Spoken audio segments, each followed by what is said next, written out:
I want to do a short little video on my LC9S Ruger. I got the engraved model.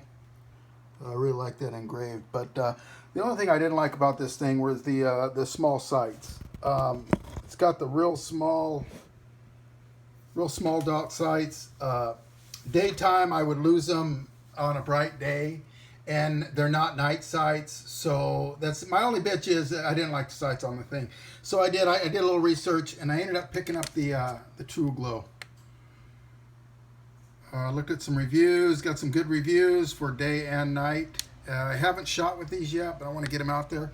I will say these sights that are on their factory are a bitch to remove. I had problems with both the front and rear. Here's the rear side. I could not get it to budge. I ended up taking a hacksaw. I don't know if you can pick that up in the lighting here, but I got a hacksaw and I had to literally, it would not budge. So I ended up putting it in a strong vise. And of course I had my screw out of there, the Allen out of there, and it just would not budge. It was tighter than heck. Yeah, that's a little itty bitty small sights I'm talking about, a little comparison on the ones I got there now, but yeah, and it's got the orange glowing front one. Anyhow, so I did finally got it off. Front one came off not too bad, but I will say the front one, you know, it's a 16th, takes a 16th punch.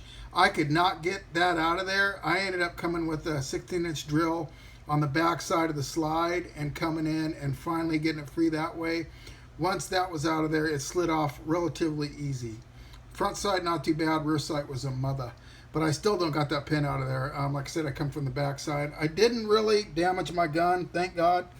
I am a stickler, love my guns pretty nice. There's a little bit of marring in there, and I'm going to take a fine line with some, you know, a little bit of bluing and just brush that. But by the way, this is safety checked.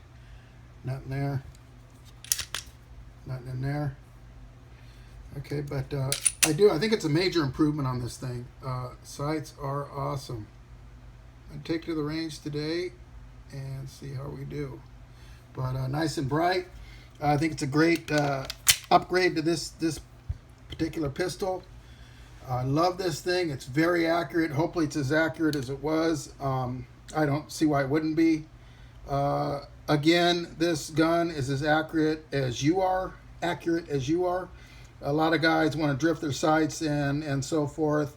I can see it. Something about subcompacts, people tend to shoot to the left, including myself. I had the PPS M2, and man, I shot to the left. I had to aim to 3 o'clock, and I was dead nut.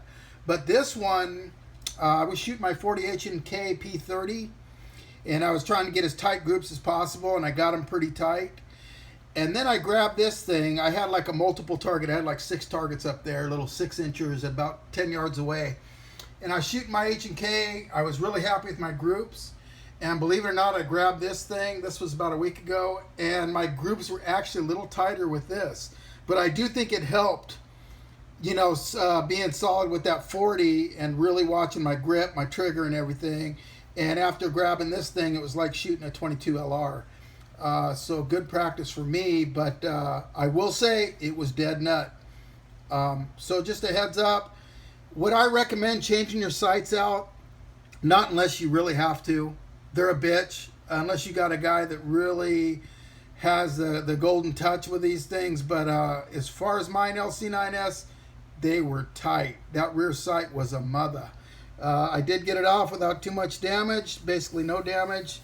And I'm a happy camper now. Can't wait to get it out at the range and see how it does. Anyway, just want to give a heads up on these sights and switching them out. Thanks for watching.